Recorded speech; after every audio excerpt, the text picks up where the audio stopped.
I want to start by saying, maybe I should say this tomorrow night, but I don't understand suffering.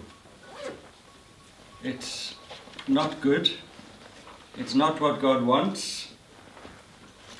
And I've discovered that it doesn't help to ask why, or even more, why me? When my wife was diagnosed with brain cancer, people would say to her, don't you ask why me? And she said, no, I ask why not me? It happens to people, and why shouldn't it be me? A much more helpful question to ask when we face suffering or difficulties is, where is God in this? Or what does God want to do in this situation? Or how can I work with God in this difficulty that I'm going through? The important thing to understand is that when we suffer, and I'm starting with us, we'll get to the world. When we suffer, Jesus walks with us in our suffering. And that's the most amazing and profound thing. And so I just start with a few verses from Matthew chapter 11, from verse 28. Jesus says, "Come to me, all you that are weary and are carrying heavy burdens, and I will give you rest. Take my yoke upon you and learn from me, for I am gentle and humble in heart, and you will find rest for your souls. For my yoke is easy and my burden is light." I never forget that night on the 8th of March 2009 when at about 5 or 6 in the evening the doctor said to me, called me aside and said, "She's not going to make it through the night." And then Sarah saw me talking to the doctor, and when I went back to her she said, "What does he say?" And we'd agreed to be brutally honest with ourselves and one another, so I said to her, "He says you won't make it through the night." And she said, "Okay." And I realized afterwards when I read her journals that she'd done an enormous amount of work and had come to the point where she was ready to let go. And so that night God was saying no to the cry of my heart. And yet, if I look back on that evening, it's one of the times when I have felt God's presence with me more powerfully than any other time. Bit of a paradox, that the very time when God was saying no and taking away from me that which was most dear, God was present. We could feel him. People who popped into the hospital that evening said they could see a kind of a light of God's presence around us. God was with us. And not only in God's sort of invisible presence, but 3 of the women who worked in my office or were involved in the church were there. Draka was one of them, and Felicity, our administrator, and Sandy, the wife of one of our staff members. And they just stood in the opposite corner of the ward and prayed. And the presence of God emanating from those prayers was tangible.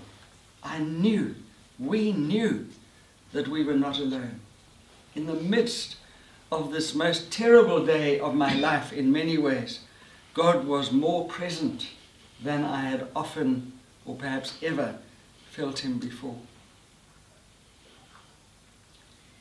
And that's the truth of suffering, that God can come to us in our weakness, in our most difficult times, in order to comfort us, but also to empower us to help others.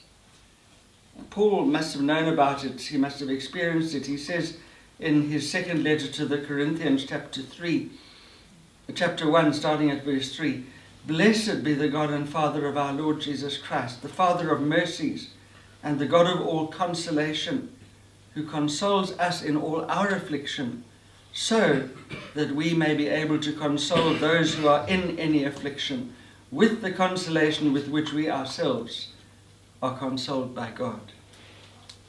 So one thing we can know is that when we are going through hard times, Jesus will be with us, and somehow he will minister to us in such a way that we can be of help to others when they go through their time of need. And it's happened to me in ways that I couldn't have imagined. I led a mission similar to this in Wellington, New Zealand. And on the first night we invited people to come for prayer, and there was a long queue of people, and they were all going to the different members of the team. And somebody came to me, and she stood in front of me, and then she said, "No, I think I need to talk to a woman." And so she moved on. And the next person who came said, "I'd like you to pray for me. I've got a brain tumor." And I said, "What kind is it?" She said, "You won't have ever heard of it." And I said, "Well, try me." And she said what it was, and I said, "Yes, that's what my wife had." And because of my experience, I could minister to her. Not only that, she was very worried that when she died, her husband wouldn't be able to cope. And she saw me, someone who had gone through it and was okay. And so we arranged to meet with her and her husband for lunch, and I was able to encourage them. Something even more uncanny happened a couple of years later when I was doing a similar thing, this time in Malaysia. And I mentioned my wife Sarah by name and told the story. And afterwards, a young woman came to me and said, "My name is Sarah. I thought you were having me on, but I've got a brain tumor." And again I said, "What kind?" And it turned out to be the same kind again. And so because of our experience, it's not something I would have wished on anyone, but because of that experience, I was able to walk alongside other people in a way that I certainly couldn't have otherwise. It's a mystery.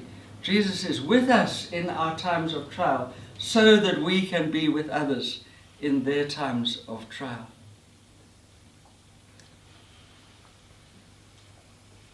God uses trials to empower us. Sarah had her first big surgery for the brain tumor, and at the end of the op, the neurosurgeon said to us, "Look, she might live for 4.5 months." And a month later, she was invited to give a talk, the third talk in an Alpha course. And that talk is about assurance of faith. And you can imagine how powerful it was when she said, "I'm due to die within the next 2 months, but I'm not worried about it because I have God's assurance and God's comfort and God's strength." And so I saw her growing in ways that I couldn't have imagined. There she was with a terminal brain tumor, and she became the leader of the healing team in the church. And again, she could understand, because it's not about our health. It's about how God can work through us, and somehow God seems to work even more powerfully through those who are weak than through those who are strong. It's about God's grace in us.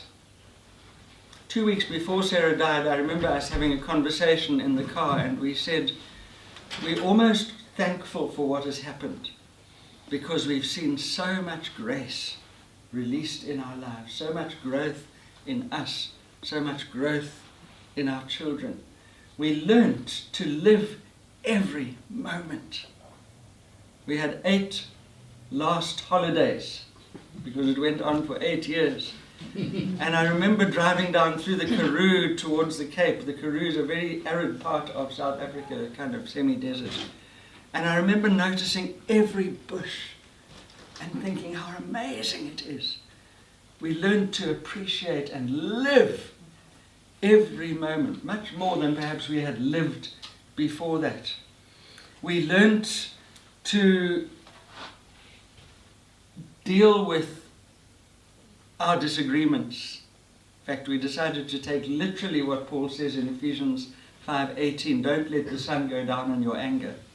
Because we said we never know when the sun will go down for the last time.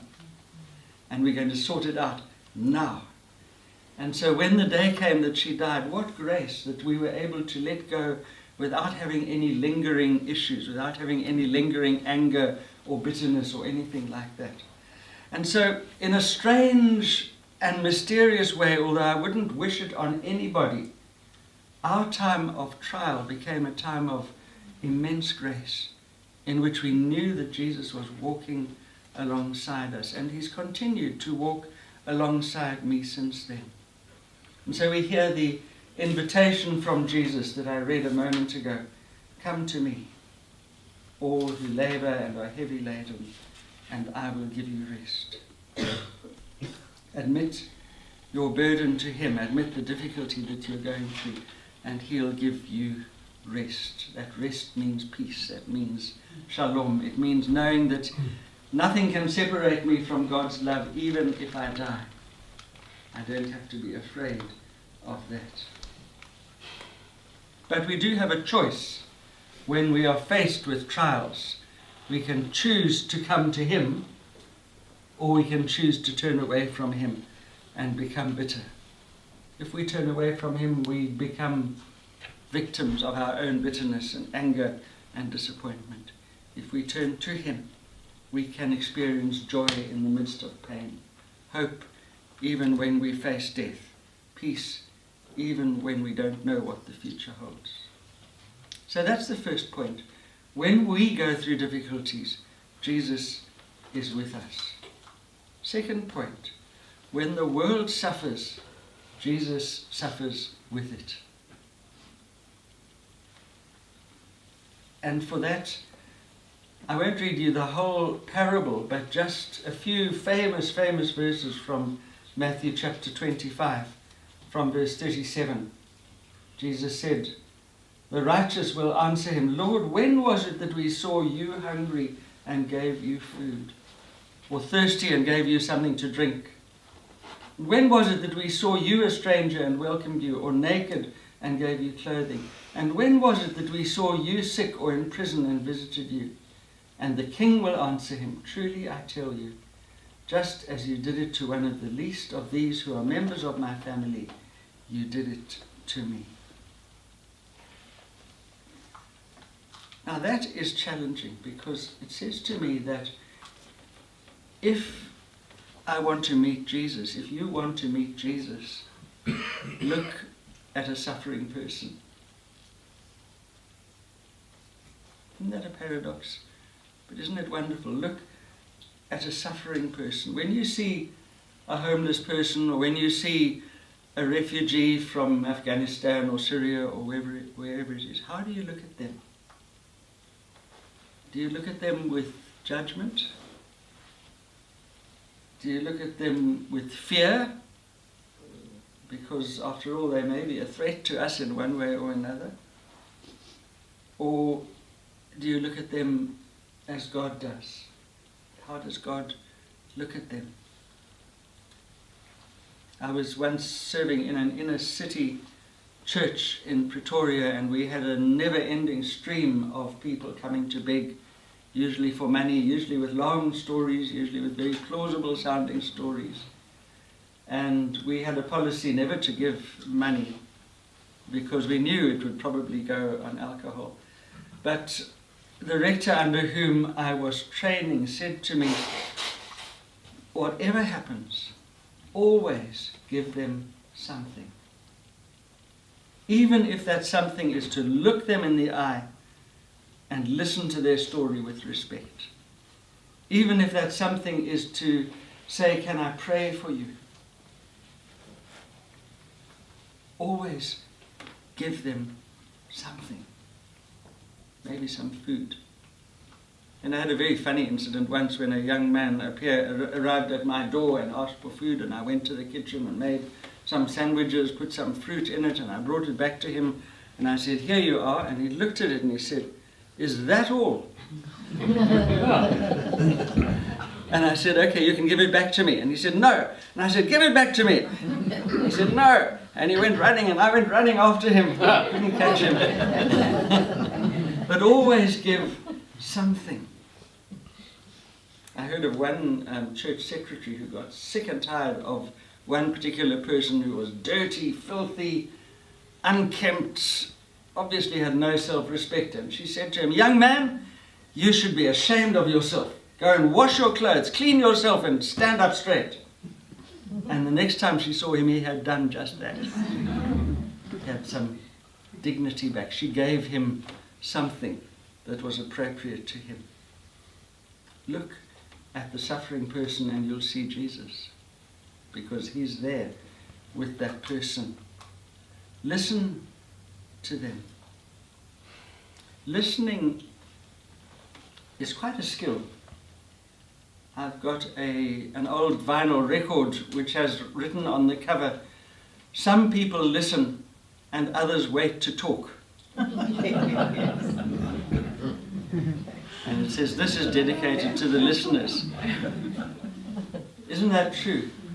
Do you wait to talk or do you really listen? Yes. I can tell you a little story. Yes. And this is a story that my brother actually told me. He lives in America. And he said he went out with a friend, and his friend had told him that a beggar was sitting outside a shop, and he was in a very, how would you say, very expensive area. But he went and sat there for a particular reason, because there was cars being parked opposite.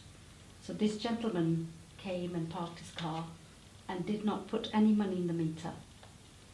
And the beggar got up, chased the man to say, "Hey, come back, you'll get a ticket. You haven't put money into that meter. They're going to take your car away." But he didn't listen. He just didn't want him to listen, because he wanted to observe what this beggar did. He took money out of his little glass and he started putting it in the meter. Oh, wonderful. So he wouldn't get any ticket. He kept looking at the watch. He said, "He's still not back. The meter's going to be up." He went to his glass, took another coin, put it in the meter. Yeah. And he was being recorded by somebody else to say that the money that was given to him, he's given it because God said to help somebody else. Isn't that lovely? An example of someone who's able to put themselves in someone else's shoes. And it was such a poignant moment that the person came back and he said, "I've been told that you've been feeding the meter for me." And he says, "I will not let you stay here now. I'm going to find you a place where you can sleep and get food." Lovely. So God was looking upon him for doing that deed. God helped him to get where he needed to be. Thank you for that. Thank you for that. And when we do it for that beggar, we do it for Jesus. We need to look at people through God's eyes. We also need to listen. I've had good and bad experience of listening. When we were at the Lambeth conference in 2008, one of the bishops stopped me and said, "So how is your wife Sarah?" She was with me at the Lambeth conference, and just a couple of months before that, the doctor had said, "Look, there's no more treatment that works for her, so just enjoy life for the next few months, and that's going to be it." And so I said to this bishop, he said, "How is she doing?" And I said, "Well, I'm afraid no medication works anymore. She's not on any medication anymore." And he said, "Oh, good." And then carried on. Now, clearly he wasn't listening at all. He was not listening at all. And we need to be different from that. We need to actually listen. It's a convention, isn't it? "How are you?" "Terrible, thanks." "Oh, good, I'm fine also." Yes. We need to learn to listen as Jesus would listen. To their needs, not to what we think they need. A lot of people tried to encourage us while my wife was dying. In fact, when the doctor had just told me that she was dying that night, one of the nurses came to me and said, "She'll be fine." And I said, "No, she won't. She's dying. Now leave us alone, please." Listen to what they need. A lot of people, I've found, minister to other people according to their own need, not according to the need of the person. And when we minister to people according to their need, we are being Jesus to them. And not only that, we are ministering to Jesus himself. You know the answer to the question, who is my neighbour? Whoever I meet who is in need. I was a great fan of Flanders and Swan. Any of you know Michael Flanders and Donald Swan? They had a song which probably resonates with you. The English, the English, the English are best, so up with the English and down with the rest.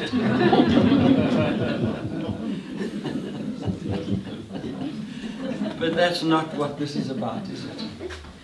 That Pakistani or that Afghani person, even if they are Muslim, whoever it is, that person who's poor, who's naked, hungry, homeless, that refugee, that person who's afraid, that person who's lonely, who's sick, who's in prison, that person can represent Jesus to me.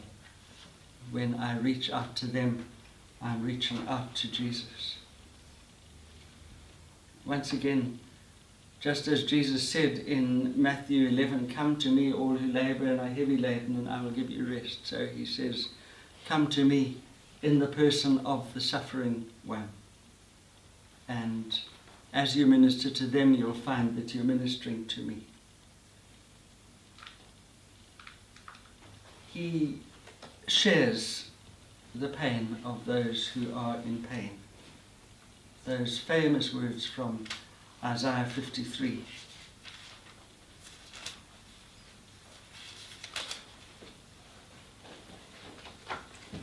Verse 5, "But he was wounded for our transgressions, crushed for our iniquities. Upon him was the punishment that made us whole. By his bruises we are healed. All we like sheep have gone astray. We have turned to our own way, and the Lord has laid on him the iniquity of us all." Jesus is willing to take upon himself the suffering, the pain, the sin of the world. So his invitation is for us to look in the eye that person who is suffering or in need, and somehow discover Jesus in that person. So the first point was, when we suffer, Jesus walks with us. When the world suffers, Jesus suffers with it. And the third is, when we reach out with the love of God, Jesus goes with us. And for that, I take a few verses from Luke chapter 4, which Jesus used as his manifesto for his ministry. It was quoting from Isaiah 61, and he read these words in the synagogue. "The Spirit of the Lord is upon me, because he has anointed me to bring good news to the poor."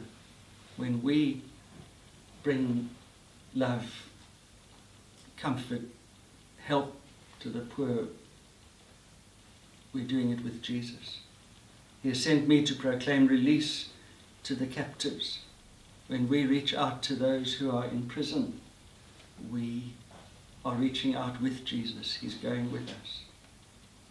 I remember we had a priest who worked in a maximum security prison up in the north of the province.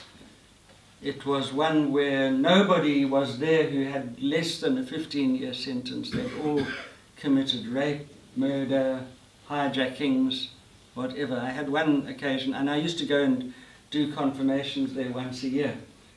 And I remember on one occasion, one of the prisoners came to me and said, "I was a church warden when I was arrested." Weren't we all?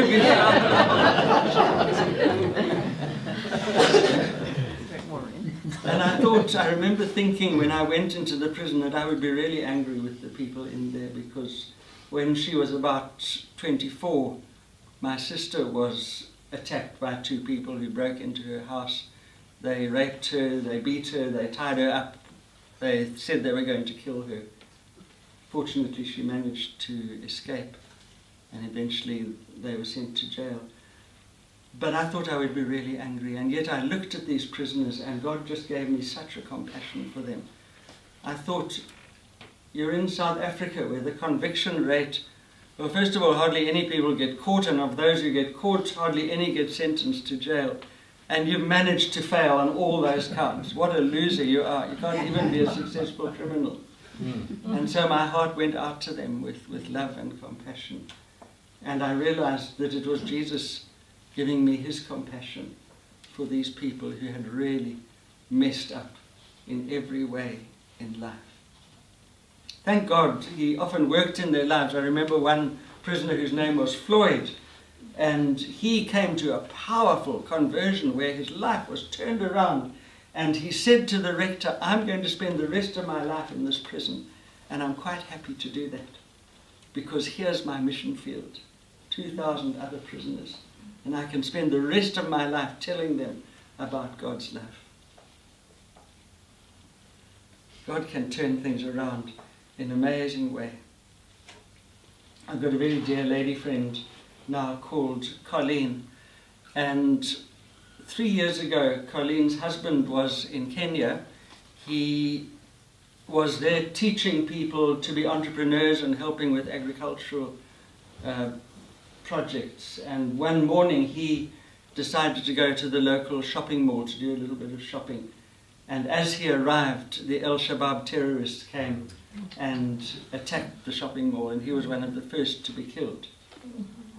And of course it was devastating for her and for her family. 2 daughters of 30 and 20.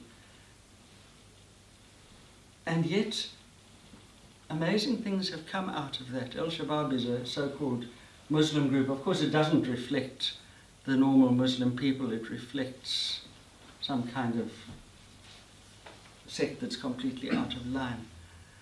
But the amazing thing is, because of what she's worked through, God has given her a particular compassion for Muslim people. She went to a filling station in Cape Town where she lives, and she saw a man there who had a terrible scar all over his face. And with you, because I'm a Christian, and he said, no, not at all. And then she went to a friend who happens to be a plastic surgeon, and he said, I'll do the surgery free of charge. Someone else who was an anaesthetist said, I'll do the anesthetic. The rest of her small group said, well, we'll pay the hospital fees. And so Abdul has now had 2 lots of surgery. His scar is almost gone, and he knows that he's loved. He knows that he's loved. And so for me, increasingly, the answer to how do I reach out to a world that is suffering is not so much to worry about the big issue of how do I solve the problems of Syria or Afghanistan or wherever it may be, but how do I recognize when God is calling me to interact with the person down the road? And I'm trying more and more just to pray as I walk through life, Lord, help me to connect with people. And it's amazing how when you do that, when you look people in the eye, I know it's not what you do if you're in England. When you greet the person on the other side of the till, when you smile at them, it can be dangerous, but when you smile at them, how often they respond and how often they open up to you, and you can maybe offer to pray with them or just give them a kind word. I say it can be dangerous because I was, there's a famous shop in Singapore called Mustafa. It never closes. And so a friend and I, just for fun, decided to go there at 2 a.m. one Monday morning.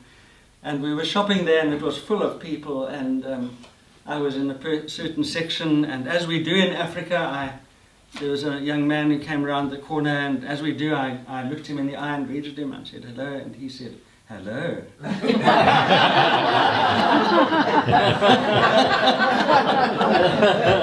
then I went round another corner, and he appeared, and he said, hello. And when that happened the 3rd time, I ran.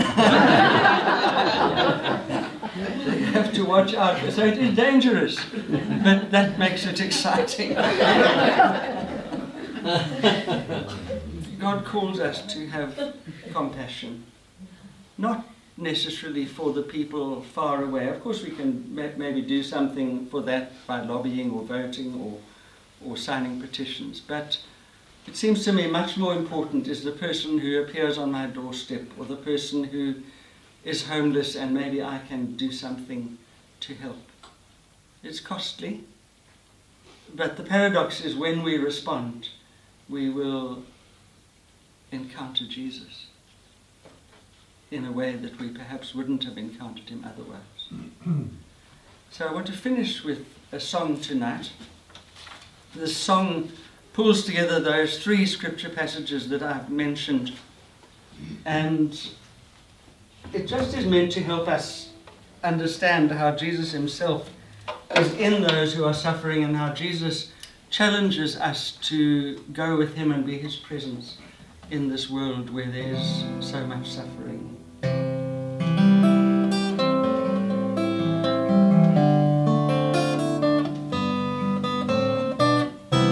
I hear a cry,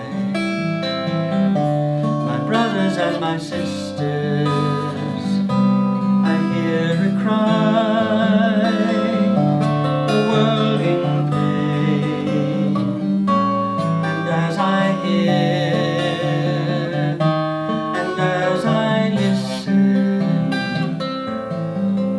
I hear the voice of Jesus, and he's calling out to me. I am poor, I am lonely, I have AIDS, I am dying. Come to me, come to me. I've been raped, I've been beaten, I've been mocked and rejected, but I love you still, and I always will. Come to me, come to me.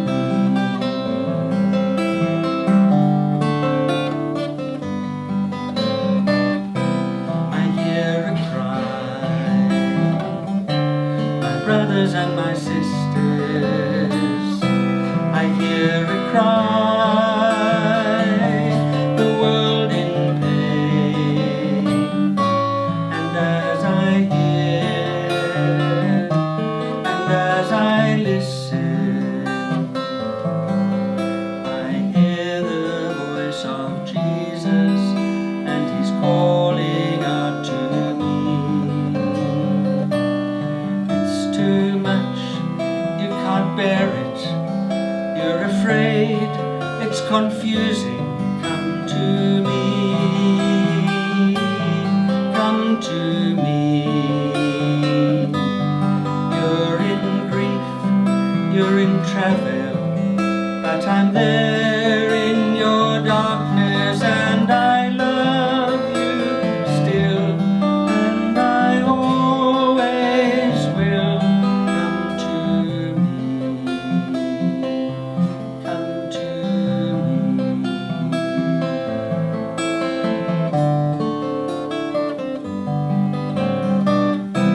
I hear a cry, my brothers and my sisters, I hear a cry, the world in pain, and as I hear and as I listen, I hear the voice of Jesus, and he's calling out to me.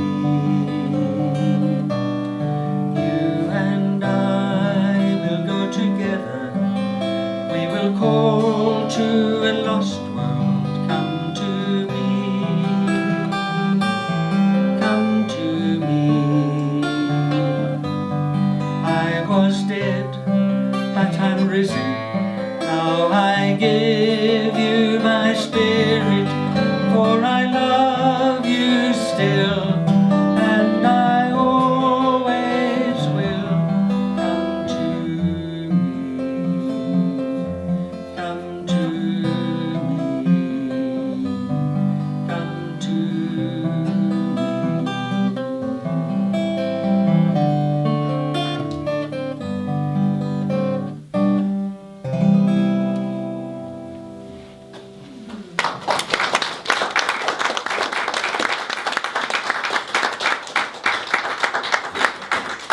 So let me just take you through a short time of prayer, and